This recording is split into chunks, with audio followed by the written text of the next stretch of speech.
In the heart of the countryside, a quiet morning turned extraordinary for the Langford family when they spotted a lone fawn trembling in the middle of a vast field.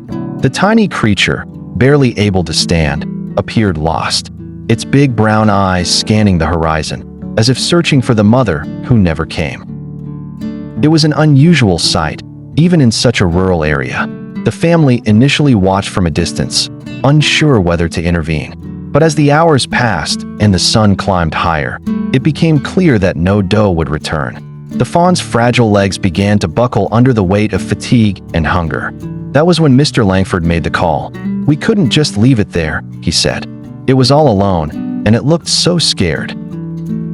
Gently, the family wrapped the shivering fawn in an old checkered blanket and carried it home. They named her Willow, after the tree that shaded their garden, soft, delicate, yet quietly resilient. The Langfords immediately contacted the local wildlife conservation office, hoping to find a suitable place for the young deer. But the response was sobering. Local rescue centers were overwhelmed, with no capacity to take in more animals. The officer on the phone suggested they care for Willow temporarily, while keeping human contact minimal, but Willow had other plans. What began as cautious steps around the garden soon became confident trots. She followed the family from the kitchen window to the vegetable patch, then to the front porch, peeking curiously through the screen door. They tried to maintain some distance, but it was nearly impossible. Willow was not just surviving, she was bonding. She would nuzzle my hand whenever I brought out the water bucket, Mrs. Langford recalled. It didn't take long before we stopped calling her the dear and started calling her our girl. The children were especially smitten. They would read stories aloud while she dozed beneath the old oak tree, and they even fashioned a soft bed of hay for her beside the garden shed.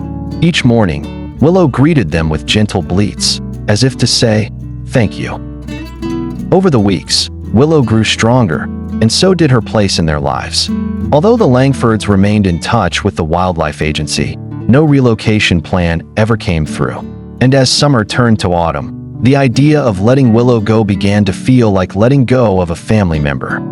"We know she belongs to the wild," Mr. Langford said, "but she came to us in need, and we became her herd."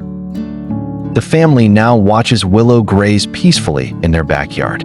She still sleeps under the willow tree, her namesake, and sometimes playfully nudges the children as they rake leaves. While they know the future remains uncertain, whether Willow will one day wander off into the forest or stay close, they are content to let time decide. For now, she is not just a rescued animal. She is a reminder of unexpected connection, of gentleness, and of what it means to welcome the wild with an open heart.